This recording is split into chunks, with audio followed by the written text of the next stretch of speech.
Mengão 3-0, briga intensa pela liderança do Campeonato Brasileiro, confronto mais aguardado, sem dúvida nenhuma, do Campeonato de 2025 no próximo domingo. Tudo isso é só aperitivo diante da vitória de 3-0 do nosso Flamengo ontem. Aí o que temos? Temos Pedro cutucando Felipe Luiz, temos coletiva de Felipe Luiz, Boto mais uma vez, reclamando de arbitragem. Sem dúvida, agora com razão, inclusive com vitória. O que é melhor ainda para se reclamar, né? As publicações feitas por essa diretoria nas redes sociais não têm agradado os jogadores do Flamengo. E a gente explica o porquê. E também tem Jorginho falando sobre como é jogar no gramado de plástico e por que ele dá preferência a isso. Fala galera, rubro-negra! Estamos chegando com mais um vídeo aqui no canal Camisa 10 da Nação. O seu, o meu, o nosso canal de notícias e informações do Flamengo. Esse Flamengo que a gente tanto ama.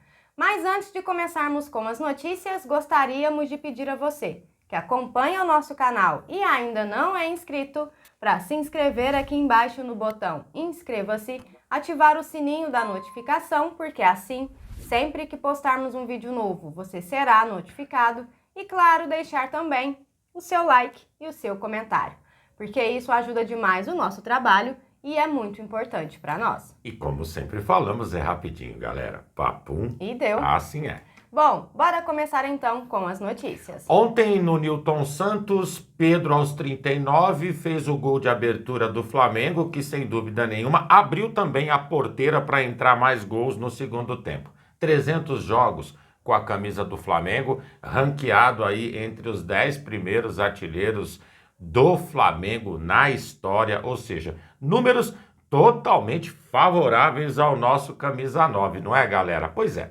Depois do jogo, ele deu entrevista coletiva e falou sobre o gol, sobre Flamengo e cutucou o Felipe. Bora ver o que ele disse? Com certeza é uma noite perfeita, com vitória, principalmente com gol, assistência, completando 300 jogos com a camisa do Flamengo. Passa um filme pela cabeça. É um sonho que realizo a cada dia vestindo essa camisa.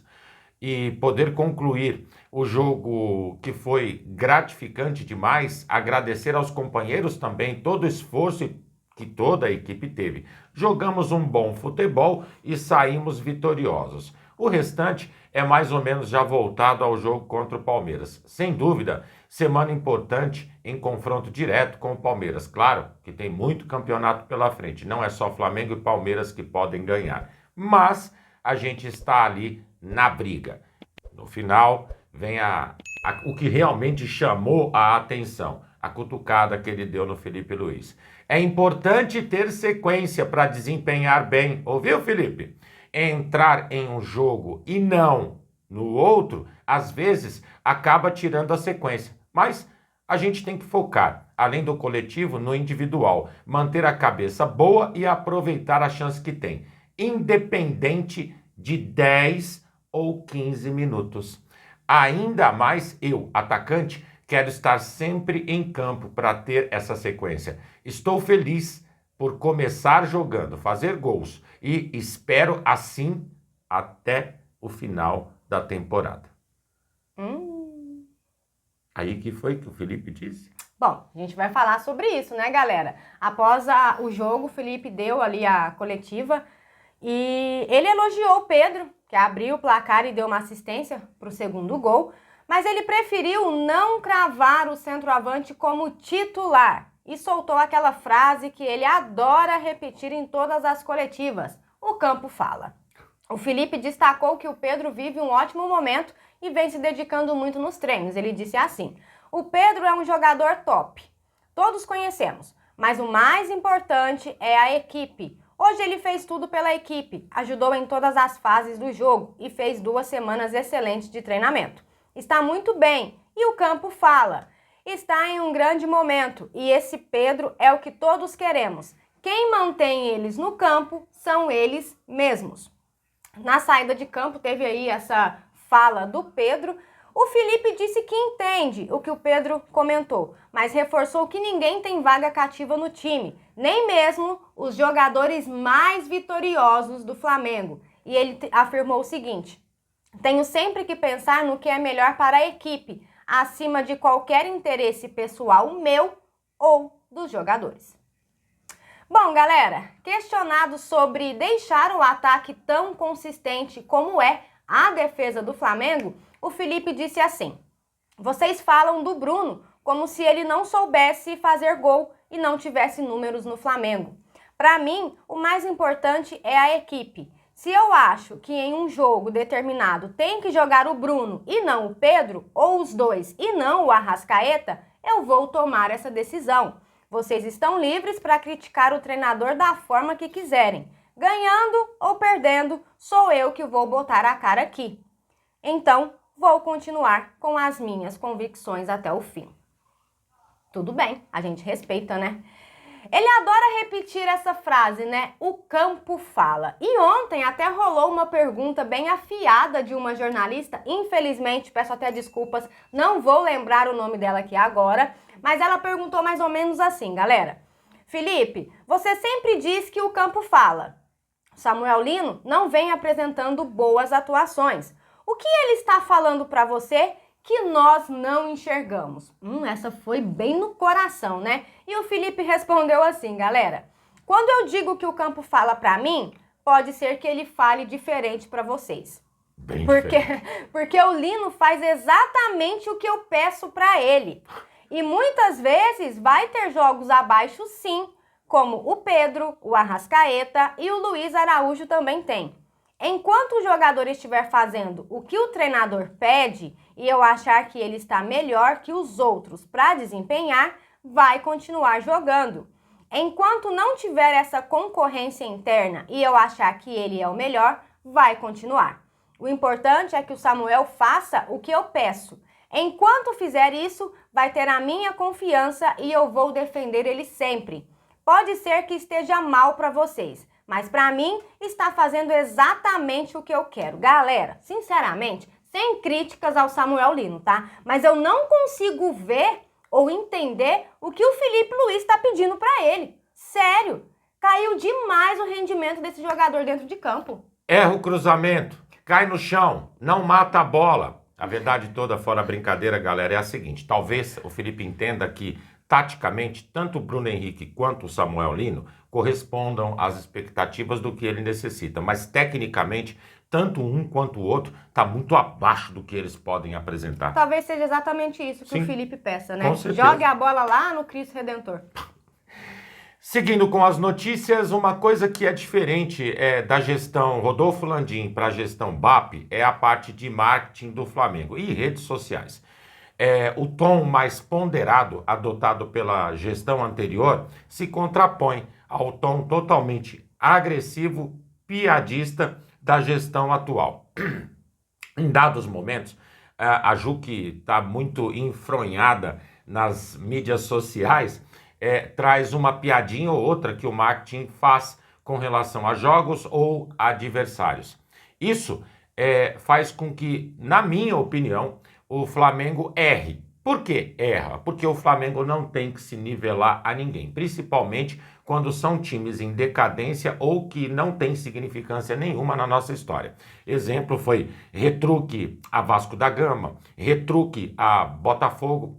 Nada, não vai dar nada. E tem jogadores dentro do Flamengo que não estão gostando dessas publicações. Bruno Henrique é um deles, Danilo é outro. Segundo eles, esse tipo de contaminação via mídias sociais trazem o quê? Pressão para dentro do elenco. Quando você chega e faz uma provocação a um adversário, automaticamente isso se reflete aos jogadores, que muitas vezes tem que mostrar ainda algo mais do que necessariamente precisaria. Coloca uma pressão que não deveria acontecer. Portanto, o que a gente entende em tudo isso que está acontecendo o tom é bacana, de ironia.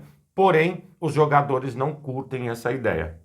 É bem o que o Léo disse, o Léo Pereira, tá, galera? Disse ontem na Zona Mista, perguntaram pra ele, Léo, você ouviu a provocação da torcida do Botafogo? Ele, cara, eu nem ouvi. Eu tava tão concentrado no que eu tinha que fazer que eu nem dei bola pro que eles estavam falando.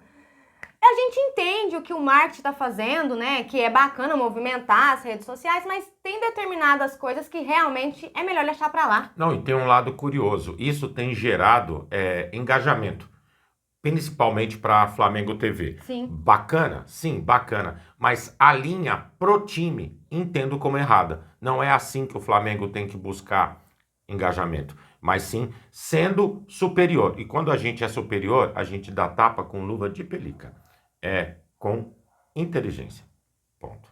Bom, galera, seguindo com as notícias, o Flamengo venceu ontem. É verdade, mas mais uma vez acabou sendo prejudicado. Enquanto o clássico com o Botafogo ainda estava 0-0, o Luiz Araújo sofreu um pisão claríssimo dentro da área.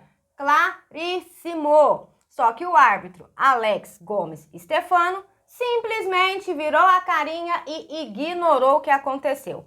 No fim, o Mengão venceu por 3-0, mas o dirigente José Boto ficou indignado novamente. Na Zona Mista, ele foi lá e soltou o verbo, disse assim: uma breve declaração, porque isso de vir aqui sempre que acaba um jogo, falar de arbitragem, parece estar sempre a fazer queixinhas. Mas realmente o que se passa aqui, até quando é que nós vamos ver coisas como hoje?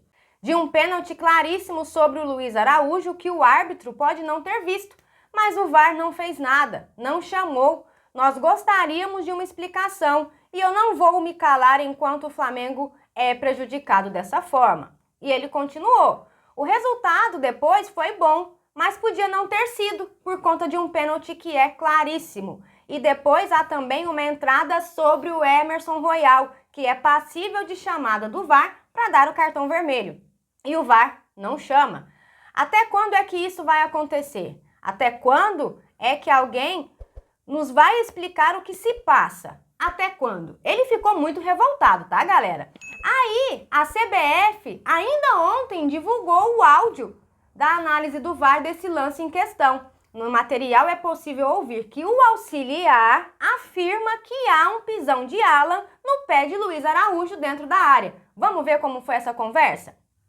O auxiliar diz assim: melhor parar, Alex. O jogador do Flamengo toca a bola e o jogador do Botafogo apenas pisa no pé dele. É dentro da área. Qual a narrativa do campo? Aí o árbitro de campo diz: contato normal de jogo, Ricardo. Teve uma disputa lateral que teve uma entrada por baixo que não é nada faltoso para mim. Analisa onde que a bola está. Se a posse era da defesa ou do ataque. Aí o auxiliar vem. Vejo um contato muito leve, não vejo um pisão claro. Ele visa a bola e nem tinha mais a possibilidade de seguir. Aqui ele já mudou totalmente o raciocínio dele, depois do que o juiz falou para ele. A jogada não é impactada por esse contato, correto? Aí o Alex Stefano diz, correto. E o auxiliar termina, tudo checado, pode seguir. Tem um contato leve que não impacta na ação da sequência da jogada. Ele não tinha nem a possibilidade de pegar a bola mais à frente. Era um contato insignificante de jogo. Ou seja, o próprio VAR reconhece que teve ali um pisão, mas mesmo assim ele mudou totalmente a sua visão e não chamou o árbitro para o monitor. O jogo seguiu 0-0 e o lance ficou somente no esquecimento. Aí eu pergunto para vocês, se esse lance em questão fosse no jogo que aconteceu ontem, às 19 horas, será que o VAR ia achar contato leve ou apenas um contato insignificante também? Na minha opinião, seria pênalti na hora. Pênalti e gol do Porquinho Ladrão. Deu. Seguindo com as notícias, Jorginho tinha dado uma entrevista e falado sobre o gramado sintético e ontem, após a partida, ele foi questionado sobre o comentário que ele fez. E, sinceramente, sou obrigado a concordar com ele. Ele falou o seguinte: joguei no sintético contra o Atlético Mineiro. É complicado, mas se é para jogar num estádio que não tem gramado, ou seja, terrão, acaba sendo melhor jogar no sintético. Obviamente não é o ideal, porque acaba tendo muitas lesões. Acredito que sejam bem pior do que o campo normal. Porém, há campos e campos. E concluiu: acredito que tinha que ser meio que padronizado, porque tem uma diferença muito grande quando você joga em certos campos. 3 dias depois, vai para outro que é completamente diferente. Deveria ter pelo menos um padrão mínimo de qualidade para o torcedor poder ter um bom espetáculo. Com todo respeito ao Bahia, que é uma grande equipe, mas o campo lá era impossível de jogar futebol. Às vezes a gente reclama de algumas matadas que os jogadores dão ou passes dentro de um jogo, e sim, ficou muito perceptível que naquele jogo contra o Bahia não era um gramado, era um pasto. E olha que tem pasto por aí que é muito bom, viu, galera? Condições deprimentes. E com relação ao gramado sintético, a ênfase foi dada principalmente em comparação a esses outros estádios que têm grama normal, porém a qualidade ruim. E a ideia de padronização é um sonho. Se isso acontecesse, acho que o Brasil começaria a ir para o caminho certo, coisa que eu acho complicado. O próprio Léo Pereira também falou exatamente sobre isso, né? Eu prefiro jogar num campo sintético do que num campo todo cheio de buraco, como foi o jogo contra o Bahia, né? É triste, né, galera? Melhor jogar num gramado assim que é todo certinho do que jogar em terrão, né? Sim. Ninguém merece. Tem razão. Bom, galera, e essas eram as notícias que tínhamos para vocês agora pela manhã. Lembrando, você que é novo no canal e ainda não é inscrito, dá uma forcinha pra gente, botão aqui embaixo, já se inscreve, deixa o seu like, o seu comentário, compartilhem pra geral, porque vocês sabem, juntos somos mais fortes. Muito mais fortes, amigos. Pessoal, fiquem bem, um excelente dia a todos vocês, um grande abraço e até o próximo vídeo. Galerinha, tchau, tchau.